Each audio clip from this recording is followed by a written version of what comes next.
صل على سيدنا ومولانا محمد. أعوذ بالله من الشيطان الرجيم. بسم الله الرحمن الرحيم.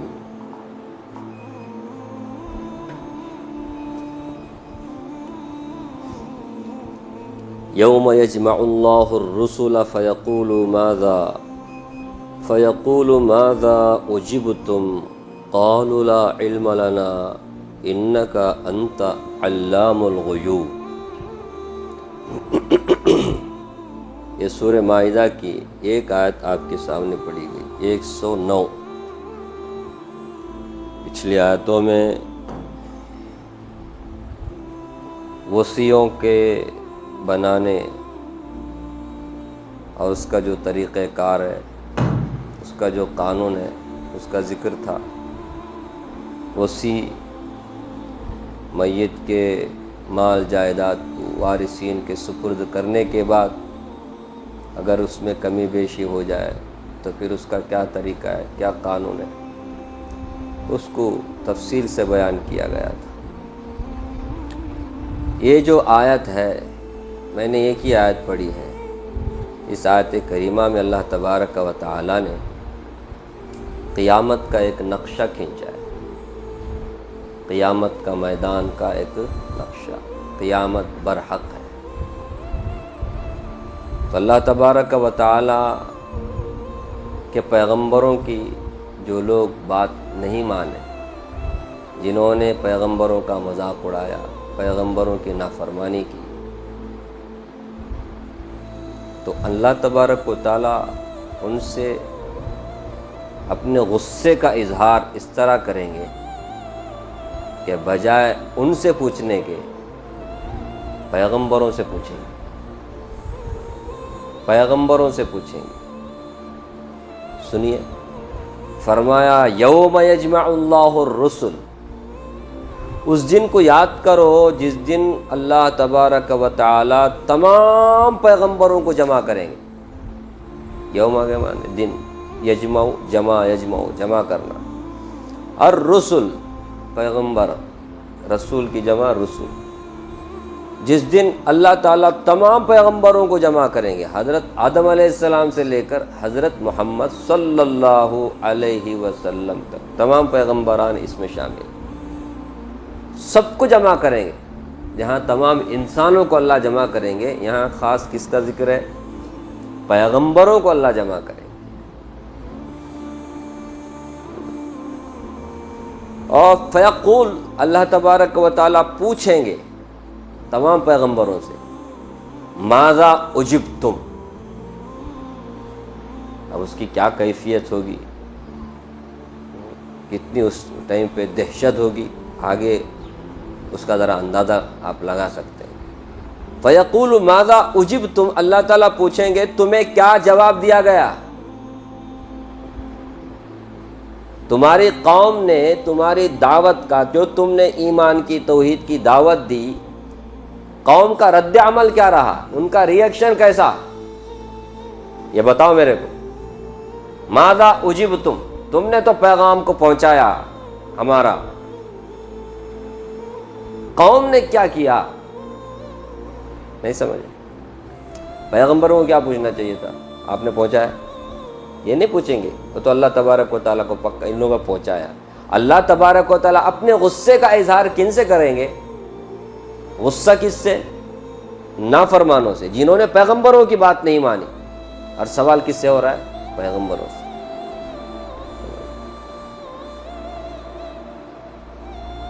میں مثال دیتا نہیں، کیا مثال دیں گا اللہ تبارک و تعالیٰ کی. فیقول ماذا اجبتم، اللہ تعالیٰ پوچھیں گے قوم نے کیا جواب دیا، قوم کا کیا رد عمل تھا، ان کا کیا ری ایکشن تھا. قالو، تمام پیغمبران کہیں گے، لا علم لنا، اے اللہ ہمیں کوئی علم نہیں، ہمارے پاس کوئی علم نہیں، ہم نہیں جانتے. ایک دم سے جواب کیا دیں گے؟ ہم نہیں جانتے. کہ کون ایمان والا تھا، کس نے مانا تھا، کس نے نہیں مانا تھا، کون دل سے مانا تھا، کون سالی زبان سے مانا تھا، ہم کو کچھ بھی معلوم نہیں. صاف صاف اپنے علم کی نفی کریں گے، علم کا انکار کریں گے کہ ہمارے پاس کوئی نالج نہیں، ہم کو کچھ پتہ نہیں. آپ جانتے ہیں انک انت علام الغیوب، آپ تو پوشیدہ باتوں کو بھی جاننے والے ہیں. کس کے دل میں ایمان ہے، کس کے دل میں نفاق ہے، کون کتنے پانی میں ہے، کس کا کیا عمل تھا، عمل ہے، ہم کو نہیں معلوم، آپ اچھی طرح جانتے ہیں. جب ہم تھے ان کے بیچ میں تب بھی ہم کو نہیں معلوم تھا. ہم دنیا سے جب ہماری موت آئی، ہماری وفات ہوئی، ہم آ گئے دوسری دنیا میں، اس ٹائم میں بھی ہمارے اپنی قوم کا کیا حال تھا ہمیں کچھ پتہ نہیں، ہمیں کچھ علم نہیں. صاف صاف انکار کر دیں گے. ہم نے لوگوں تک بات پہنچائی، لوگوں نے بات سنی، کچھ نے مانا، کچھ نے نہیں مانا، لیکن کس نے دل سے مانا، کس نے کیسے مانا، ہم کو کچھ پتہ نہیں. صاف صاف پہلے انکار ہی کر دیں گے. اب یہاں ایک بات سوچنے کی ہے اور توجہ کے قابل ہے کہ قرآن کریم میں ہی ایک جگہ ہے فَكَيْفَ إِذَا جِئْنَا مِن كُلِّ أُمَّةٍ بِشَهِيدٍ وَجِئْنَا بِكَ عَلَى هَؤُلَاءِ شَهِيدًا، کہ ہر امت میں سے ایک پیغمبر کو اللہ تعالیٰ کیا کریں گے، لائیں گے، اور وہ پیغمبر اپنے امت کے حق میں گواہی دے گا. سورہ نساء میں ہے، سنا ہوگا آپ نے. پیغمبر اپنی امت کے بارے میں کیا کرے گا، گواہی دے گا کہ اس نے ہماری بات مانی، اس نے ہماری بات نہیں مانی، انہوں نے ہماری بات مانی، انہوں نے ہماری بات نہیں مانی. اور یہاں کیا کہہ رہے ہیں پیغمبران، ہم کو کچھ معلوم نہیں. سمجھ رہے، اپنی قوم کے بارے میں صاف صاف کہیں گے کہ ہم کو کچھ پتہ نہیں، آپ اچھی طرح جانتے ہیں. تو دونوں میں تضاد ہے نہیں. ایک آیت ایسی بول رہی ہے، ایک آیت اس طرح کی بات کر رہی ہے. کیا ہے، قرآنی میں دونوں باتیں. تو کیا اس کا مطلب ہے؟ تو مفسرین اکرام نے جواب اس کا یہ دیا ہے کہ یہ جو قیامت ہے، قیامت کے مختلف مراحل، اس کی جو کیفیت ہوگی، مختلف کیفیتیں ہوں گی. سمجھ رہے، ایک ہی مرحلہ نہیں ہوگا قیامت کا. اللہ ہم سب کو سلامت رکھے. اللہ ہمارا جو یقین ایمان ہے اللہ اس پہ ہم کو قائم رکھے، کسی قسم کے وسوسے سے، بے ایمانی سے، نفاق سے اللہ ہمیں بچائے. قیامت برحق ہے، قیامت میں مختلف مراحل آئیں گے. ایک مرحلہ ایسا بھی آئے گا، ایک ایسی کیفیت بھی ہوگی، سب پر ایک دہشت ایسی طاری ہوگی، ایسی دہشت، ایسا خوفناک منظر ہوگا. مسلم شریف کی روایت میں آتا ہے کہ پیغمبران بھی نفسی نفسی کہیں گے. بس پیغمبروں کو بھی اپنی فکر پڑی ہوگی اور کسی کی بھی نہیں، کسی کے بارے میں سوچیں گے تک نہیں ہوگا. نفسی نفسی کا عالم ہوگا. ہر ایک پر اللہ تبارک و تعالیٰ کی دہشت، اور قیامت کا جو منظر ہوگا ایسا خوفناک منظر ہوگا. سب ڈرے ہوئے، سہمے ہوئے ہوں گے، کپ کپاتے ہوئے ہوں گے. اس ٹائم کی یہ بات ہے کہ ڈر کے مارے پیغمبران انکار کر دیں گے، ہم کو کچھ پتہ نہیں. سمجھ رہے، پھر جب وہ مرحلہ ختم ہوگا دوسرا ایک مرحلہ آئے گا. سمجھ رہے، پھر اللہ تعالیٰ پوچھیں گے تو اس ٹائم پہ قوم کے بارے میں جواب دیں گے. نہیں سمجھ رہے، ایک ہی کیفیت نہیں ہوگی، کیفیت میں تھوڑی سی چینجنگ آئے گی. تو پھر پیغمبر کیا کریں گے، اپنے اپنے امت کے بارے میں کہیں گے کہ ہماری امت میں فلاں لوگ، ان لوگوں نے مانی بات ہماری، ان لوگوں نے ہماری بات نہیں مانی. نہیں سمجھ رہے، ایک جواب. دوسرا جواب یہ دیا گیا ہے کہ یہاں پر جو پیغمبران کہیں گے ہمیں کچھ علم نہیں، سب کچھ آپ جانتے ہیں.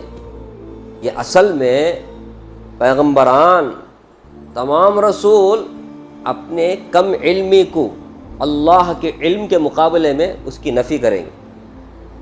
سمجھ رہے، ہمارا علم آپ کے علم کے مقابلے میں اللہ اتنا کم ہے، اتنا کم ہے، اتنا کم ہے، نہیں کے برابر ہے. سمجھ رہے؟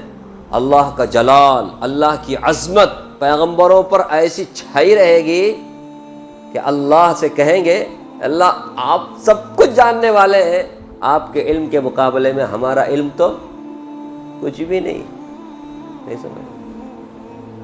جس کے پاس تھوڑا بہت ہوتا ہے تو جس کے پاس زیادہ ہوتا ہے تو جو تھوڑا بہت والا ہے وہ کیا بول دیتا ہے جس کے پاس زیادہ ہے، ہم تو آپ کے سامنے کچھ بھی نہیں، کیا بولتے ہیں اس کو، پانی کم چائے، کچھ بولتے ہیں نا، ہم کچھ بھی نہیں بھائی آپ کے مقابلے میں، آپ سمندر ہے تو ہم قطرہ ہے۔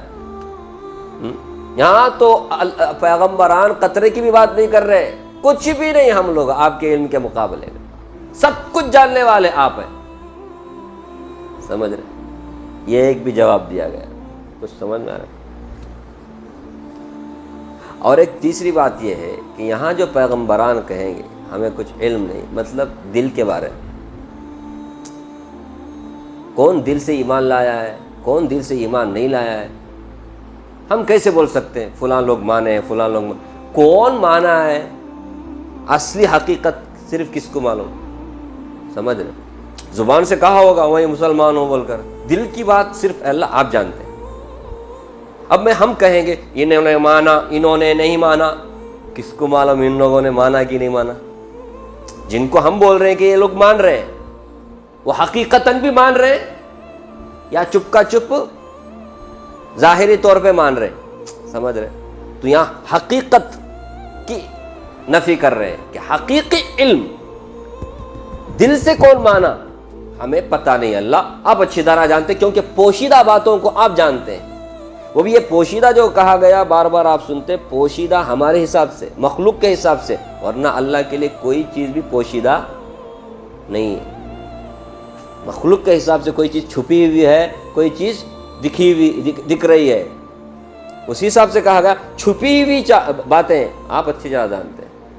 اللہ کے مقابلے میں کوئی چیز کیا نہیں ہے، چھپی ہوئی نہیں ہے، سب اللہ کے لیے آیا ہے۔ ہمارے دل کی بات ہمارے لیے پوشیدہ ہے، آپ کی دل کی بات میرے لیے پوشیدہ ہے، میرے دل کی بات آپ کے لیے پوشیدہ ہے، اللہ کے لیے کوئی چیز کیا نہیں ہے۔ تو بہرحال چھپی ہوئی باتیں آپ اچھی طرح جانتے ہیں، ہم کو اس کے بارے میں کوئی نالج نہیں، تو یہ ہے دہشت قیامت کے میدان کی کہ پیغمبران کیا کر دیں گے، اللہ کے جلال، اللہ کے علم کے مقابلے میں اپنے علم کی نفی کر دیں گے۔ یوم یجمع اللہ الرسل، اس دن کو یاد کرو جب اللہ تعالیٰ تمام پیغمبروں کو جمع کریں گے، فیقولوا، پھر اللہ تبارک و تعالیٰ پوچھیں گے، ماذا اجبتم، تمہیں کیا جواب دیا گیا قوم کی طرف سے، قوم نے تمہاری دعوت کا کیا رد عمل دیا؟ قالوا لا علم لنا، پیغمبران کہیں گے اے اللہ ہمیں کچھ علم نہیں، انک انت علام الغیوب، بلا شبہ آپ پوشیدہ باتوں کو جاننے والے ہیں۔ یہاں پھر سے ذرا غور کیجیے کہ آپ پوشیدہ باتوں کو جاننے والے ہیں۔ تمام پیغمبران کیا کریں گے؟ اقرار کریں گے اور اپنے علم کی نفی کریں گے۔ تو معلوم یہ ہوا کہ جتنے بھی پیغمبران دنیا میں آئے، حضرت آدم علیہ السلام سے لے کے حضرت محمد صلی اللہ علیہ وسلم تک کوئی بھی عالم الغیب نہیں تھا۔ غور کر رہے؟ کوئی بھی عالم الغیب، غیب کی بات صرف کون جانتا ہے؟ اللہ جانتا ہے، اور اس کا اقرار تمام پیغمبران کریں۔ جو لوگ مانتے ہیں کہ حضرت محمد صلی اللہ علیہ وسلم عالم الغیب، وہ کیا ہے؟ کافر ہے، کیونکہ وہ قرآن کریم کا کیا کر رہے ہیں؟ انکار کر رہے ہیں۔ نہیں سمجھے؟ عالم الغیب صرف کون ہے؟ عالم الغیب صرف کون ہے؟ پوشیدہ باتوں کو جاننے والے صرف کون ہے؟ اللہ ہیں، اللہ کے علاوہ اور کوئی بھی کیا نہیں کرتا؟ غیب کو نہیں جانتا۔ اگر کوئی نہیں، نبی صلی اللہ علیہ وسلم کو اگر ہم عالم الغیب نہیں مانیں گے تو ہمارے نبی کا درجہ تو چھوٹا ہو جائے گا۔ درجہ تو ان کا چھوٹا نہیں ہوگا، لیکن تم تو جاؤ گے ایمان کے دائرے سے باہر اگر یہ نہیں مانو گے کہ عالم الغیب اللہ کے رسول نہیں سمجھے۔ ہمارے نبی کو بہت کچھ علم دیا گیا، لیکن تمام پیغمبران اپنے علم کے بارے میں کیا کہیں گے؟ اللہ کے علم کے مقابلے میں ہمارے کو کچھ بھی معلوم نہیں، سب کچھ آپ کچھ معلوم ہے۔ نہیں، غور کرنے کی بات ہے، نہیں قرآن ہے نا جی، کسی مولوی ملا کی بات نہیں ہے نا۔ پھر کیا ہو گیا ہم لوگوں کو کہ ہم لوگ ایسے مولویوں کی باتوں میں آ جاتے ہیں جو کہتے ہیں کہ ہمارا نبی عالم الغیب ہے۔ کہاں سے عالم الغیب ہے؟ کیا ہمارے نبی کو عالم الغیب بولے تو ہی ہمارے نبی، مطلب ہم نے نبی کو مانا؟ عالم الغیب نہیں مانیں گے تو ہمارے نبی کا ہم نے انسلٹ کیا، نعوذ باللہ۔ تو عزت کا مطلب یہ ہے کہ ہم اللہ کے نبی کو اللہ کے برابر کر دیں، جیسے عیسائیوں نے حضرت عیسیٰ علیہ السلام کو اللہ کے برابر کر دیا، یہی مطلب ہے کیا؟ کہاں خالق کہاں مخلوق؟ تمام پیغمبران مخلوق ہیں، عالم الغیب کیسے ہو گئے؟ عالم الغیب کو مطلب ہوگا آپ نے اللہ کے برابر کر دیا۔ اللہ کے ذات و صفات میں کسی کو برابر ٹھہرانا یہ شرک بھی ہے، کفر بھی ہے، سمجھ رہے؟ شرک بولے تو خالی بتوں کے سامنے پوجا کرنے کا نام نہیں ہے۔ اللہ کی ذات و صفات میں کسی بھی مخلوق کو آپ برابر کرائیں وہ کیا ہے؟ شرک ہے، ایسا آدمی مشرک ہو جاتا ہے۔ اس لیے ہمارے نبی صلی اللہ علیہ وسلم، کل بھی آپ نے سنا ہوگا صحابہ اکرام سے کیا فرمایا؟ دیکھو جب تم کوئی مقدمہ میرے پاس لے کے آتے ہو، کوئی کیس لے کے آتے ہو، تو میں کیا کرتا ہوں؟ تمہاری جو ظاہری گواہی ہے، تم جو دعویٰ کرتے ہیں اس کے اوپر جو گواہی پیش کرتے ہیں، اس پر میں کیا کرتا ہوں؟ فیصلے سنا دیتا ہوں۔ تم میں سے کوئی ہو سکتا ہے کوئی چرب زبان ہو، اپنی بات کو اچھے انداز میں پیش کرنے والا ہو، جبکہ وہ حقدار نہیں ہے، وہ ناحق کیا کر رہا ہے، اور جو حقدار ہے بیچارہ، جس کو کچھ حق ملنا چاہیے، جو سچا ہے، وہ بیچارہ اس کو تو زبان کھولنے بھی نہیں آتی، اور وہ اپنے بات کو اچھے انداز میں رکھ نہیں سک رہا ہے۔ اب اس کی وجہ سے جس نے بات اچھے انداز میں رکھی، میں نے اس کے حق میں فیصلہ کر دیا، جبکہ وہ حقدار نہیں ہے، غیر حقدار ہے۔ ہمارے نبی صلی اللہ علیہ وسلم نے فرمایا اس کے باوجود بھی غیر حقدار کے لیے وہ جو میں نے اس کے حق میں فیصلہ کیا وہ اس کے لیے جائز نہیں ہوتا، وہ اس کے لیے انگار کا ٹکڑا ہے۔ زمین کے بارے میں آپ صلی اللہ علیہ وسلم نے خاص کر کے یہ فیصلہ سنایا تھا۔ میں تو ظاہری طور پہ کیا کروں گا، کون سچا ہے کون جھوٹا ہے یہ تو صرف کون جانتا ہے؟ اللہ جانتا ہے۔ ابھی کوئی بھی قاضی جج فیصلے سناتا ہے نا، سچ بولو، جج نیت اور سچائی کے حساب سے کرتا ہے فیصلہ۔ جیسے بابری مسجد میں نالائق لوگ کیے نا، آستھا کے بنیاد پہ، عقیدے کے بنیاد پہ ان لوگوں نے کیا، یہ بہت بڑا کیا ہے، کیا بولتے اس کو، کورٹ کے لیے دھبا ہے۔ آج تک تاریخ میں ایسا نہیں ہوا ہے۔ جس جج نے بھی فیصلہ کیا ہے ظاہری، اب وہاں پر جج کو یہ نہیں انہیں سچا انہیں جھوٹا، جبکہ جج کو پتا ہے جس کے خلاف وہ فیصلہ سنا رہا ہے وہ کیا ہے، ایک نمبر کا سچا ہے، اور جس کے حق میں فیصلہ سنا رہا ہے ایک نمبر کا جھوٹا ہے۔ اس کو معلوم ہونے کے باوجود بھی کیا نہیں کر سکتا، نہیں سمجھ رہے؟ یہاں تو ہمارے نبی صلی اللہ علیہ وسلم صاف صاف کہہ رہے ہیں کہ جاننے والا صرف کون ہے، میں تو صرف ظاہر پر کیا کرتا ہوں، سمجھ رہے؟ عام ججوں کی طرح میرا بھی کام یہی ہے، ظاہر کو جانتا ہوں میں، اندر کی بات صرف اللہ جانتا ہے۔ اس کا فیصلہ کہاں ہوگا؟ قیامت کے میدان میں ہوگا۔ یہاں کوئی بھی کیا کر سکتا ہے، اپنی بات کو ثابت کرنے کے لیے جھوٹی گواہی بھی پیش کر سکتا ہے۔ کتنے جھوٹی گواہی پر فیصلے ہو جاتے ہیں، نہیں ہوتے تو خریدے جاتے ہیں گواہ۔ سچی گواہی دینے والے کو آگے آتا ہی نہیں، اس کو تو دھمکی دی جاتی ہے۔ تو اس کی وجہ سے آپ ججوں کو کچھ بول سکتے ہیں؟ کچھ نہیں بول سکتے۔ جج کا کام وہ ہے ہی نہیں، جج کا کام کیا ہی ہے؟ کتنے کے لوگوں کو جامین مل جاتا ہے، ضمانت مل جاتی ہے، اچھے لوگ سپڑ جاتے ہیں، اور برے لوگ بچ جاتے ہیں، کچھ نہیں کر سکتے۔ اس لیے نا وہاں دیکھتے آپ آنکھی کو کیا پٹی، اندھا قانون۔ قانون کیا ہوتا ہے؟ یہ جو آنکھ پہ پٹی لگا کر رکھتے ہیں نا، کیا مطلب اس کا؟ ہم یہ نہیں دیکھتے انہیں کون اچھا سچا، ہمارا کام کیا ہے؟ خالی سن کر کے کیسا کیا ہے اس کے حساب سے کیا کرنا، فیصلے سنانے کا۔ باقی سب نہیں۔ یہ تو میں ایک مثال دیا ہوں، لیکن نبی صلی اللہ علیہ وسلم نے صاف صاف کہا کہ اندرونی بات جاننے والا صرف اللہ ہے، میں ظاہر کو جانتا ہوں۔ جو ظاہری حساب سے اچھی بات کرے گا اور کیا کہتے ہیں گواہی پیش کرے گا، میں اس کے حق میں فیصلہ کروں گا۔ اب وہ سچا ہے جھوٹا ہے یہ صرف کون جانتا ہے؟ اللہ جانتا ہے۔ اب میں نے ایک آدمی کے حق میں فیصلہ کر دیا کہ یہ زمین کا ٹکڑا تمہارا ہے، جبکہ وہ اس کا حقدار نہیں ہے۔ ہمارے نبی صلی اللہ علیہ وسلم نے فرمایا وہ غیر حقدار کے لیے وہ زمین کا ٹکڑا میرے کہنے کی وجہ سے جائز نہیں ہوتا، سمجھ رہے؟ میرے کہنے کی وجہ سے جائز نہیں ہوتا، میں نے تو ظاہری طور پہ کیا کر دیا ہے، فیصلہ سنایا، وہ اس کے لیے تو انگار کا ٹکڑا ہے. ابھی نہیں سمجھے؟ نہیں، نبی کا فیصلہ ہے، نبی کا فیصلہ ہے. نبی نے تو ظاہری طور پر کیا کیا ہے، فیصلہ سنایا ہے. میں نے مثال بھی دی، حضرت قاضی شریح کے پاس، قاضی شریح حضرت علی رضی اللہ عنہ کے زمانے میں وہ قاضی تھے، ان کے پاس مقدمہ آیا حضرت علی رضی اللہ عنہ کا. حضرت قاضی شریح کو کیا پتا نہیں تھا حضرت علی سچے ہیں؟ صاف صاف پتا تھا وہ سچے ہیں، لیکن گواہی پیش نہیں کر سکے اپنا زیرہ کے لیے کہ یہ زیرہ میرا ہے، یہ زیرہ میرا ہے. انہوں نے کہا حضرت علی رضی اللہ عنہ یہ جو یہودی کے پاس ہے نا، یہ میرا ہے. گواہی پیش نہیں کر سکے. یہ ایک بیٹے کا گواہ، بولے حسن تو آپ کا تو بیٹا ہے، بیٹے کی گواہی باپ کے حق میں قبول نہیں. آج بھی سمجھ رہے؟ بیٹا باپ کے حق میں گواہی دے رہا، قبول نہیں، تو ریجیکٹ کر دیا اور فیصلہ یہودی کے حق میں کر دیا.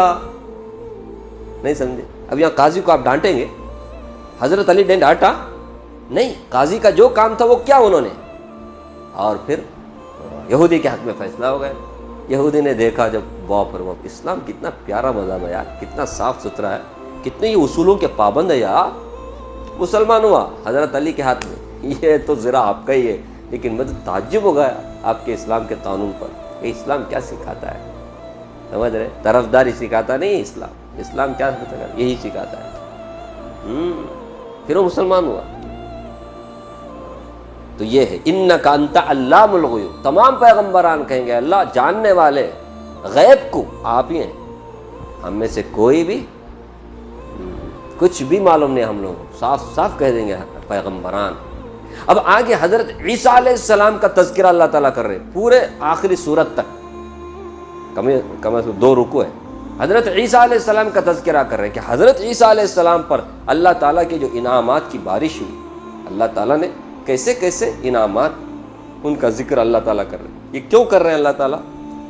کیونکہ دنیا میں ایک بہت بڑا طبقہ وہ ہے جو حضرت عیسیٰ علیہ السلام کو اللہ کا مقام دیتی ہے، اللہ مانتی ہے، گاڈ مانتے ہیں. کچھ لوگ گاڈ، سن آف گاڈ مانتے ہیں، سمجھ رہے؟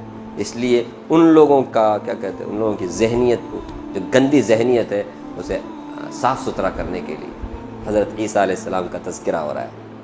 شروع میں ان کی قوم کا بھی، ان کے اوپر جو انعامات ہوئے اس کا ذکر ہے، پھر آخرت میں قیامت کے میدان میں جو حضرت عیسیٰ علیہ السلام سے اللہ مخاطب ہوں گے، اس ٹائم پہ حضرت عیسیٰ علیہ السلام کیا کہیں گے، جواب سب کا تذکرہ تفصیل سے ہے.